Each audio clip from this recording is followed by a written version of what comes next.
말하는 남생이. 옛날 옛적 어느 마을에 심술쟁이 형과 마음씨 고운 아우가 살고 있었습니다. 어느 해 아버지가 돌아가셨고 형은 으리으리한 집을 혼자 차지해버리고 아우를 외딴 오두막집으로 내쫓아 버렸습니다. 하지만 아우는 불평 없이 나무를 하며 지냈답니다. 그리고 어느 추운 겨울, 어느 깊은 밤에 형은 어머니와 여동생마저 집 밖으로 내쫓아 버렸고 어머니와 여동생은 오듯오듯 떨면서 아우의 집으로 향했습니다. 시간이 지나 설날이 되었지만 가난한 아우는 다른 사람들이 설날을 앞두고 신난 모습을 보며 부러워할 수밖에 없었습니다. 사람들은 설을 앞두고 예쁜 옷을 입고 맛있는 음식을 해먹었습니다. 아우는 눈물을 흘렸습니다. 곧 설날인데 어쩌면 좋을꼬. 이때 누군가가 뒤에서 곧 설날인데 어쩌면 좋을꼬 하고 아우의 말을 따라하는 것이 아니겠어요?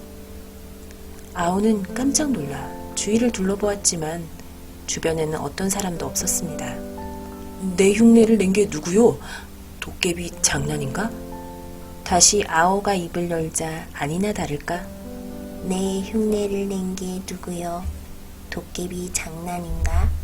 하는 목소리가 들려왔습니다. 소리는 바로 낙엽더미에서 들려왔습니다. 아우가 살금살금 다가가 낙엽을 들추니 그곳에는 귀여운 남생이 한 마리가 있었습니다. 네가 내 말을 따라했니? 네가 내 말을 따라했니? 남생이는 아우의 말을 넙죽넙죽 따라했습니다. 귀엽고 신기한 남생이를 보다 못한 아우는 남생이를 장터로 데려왔습니다. 나무를 팔기 시작하자 아우의 소리를 따라하는 남생이 덕분에 순식간에 나무를 팔 수 있었고 구경값까지 더해져 어머니와 여동생을 위한 고기와 옷감을 사서 집으로 돌아올 수 있었습니다. 어머니와 여동생은 덩실덩실 춤을 추며 기뻐했고 아우는 남생이에게 고마운 마음에 꼭 끌어안았습니다. 어느덧 말하는 남생이의 소문이 퍼져 매일 남생이를 보러 오는 구경꾼이 늘어났고 구경꾼이 주는 쌀과 돈으로 아우는 살림을 늘릴 수 있었습니다. 하지만 소문을 들은 형이 가만히 있을 리 없었습니다. 서둘러 아우를 쫓아와 남생이를 내놓으라고 말했죠. 형은 남생이를 빼앗다시피 가져가 장터로 향했습니다. 말하는 남생이가 왔어요. 구경들 하세요. 형이 목청껏 소리치자 구경꾼들이 모여들었습니다. 하지만 남생이는 눈만 끔뻑끔뻑 깜빡일 뿐 어떤 말도 하지 않았습니다. 구경꾼들은 형이 구경꾼을 속였다고 생각하며 흠씬 때려주었습니다. 화가 난 형은 남생이를 힘껏 내던져 버렸고 가엾은 남생이는 그만 죽고 말았답니다. 형은 아우를 찾아가 씩씩대며 죽은 남생이를 팽개쳤고 아우는 너무 놀라 눈물만 뚝뚝 흘렸습니다. 미안하다 남생아. 아우는 뜰에 남생이를 고이고이 묻어주었습니다. 겨울이 가고 봄이 오자 남생이 무덤에서 새싹이 돋아났습니다.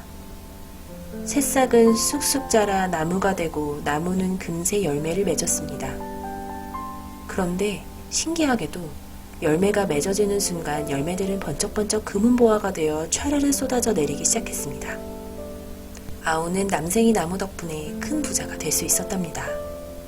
이때 또 소문을 들은 형이 아우네로 달려와서 나무가지를 뚝뚝 꺾어서 자기 뜰에 심었습니다. 형이 심은 나무에도 열매가 열려 툭툭 벌어지기 시작했습니다. 하지만 형의 나무에는 돌멩이와 구정물이 흘러나와 기앗집이 엉망이 되고 말았습니다. 소식을 들은 아우가 형의 집으로 달려왔습니다. 형님, 이제 우리 집에 가서 함께 살아요. 미안하다 아우야. 나를 용서해 주겠니? 형은 눈물을 뚝뚝 흘리며 용서를 빌었고 아우와 함께 아우의 집으로 돌아온 형은 어머니와 여동생과 함께 오순도순 행복하게 잘 살았답니다. 아우처럼 착하고 성실하게 살면 말하는 남생이처럼 귀한 보물이 내게도 찾아올 수 있겠지요.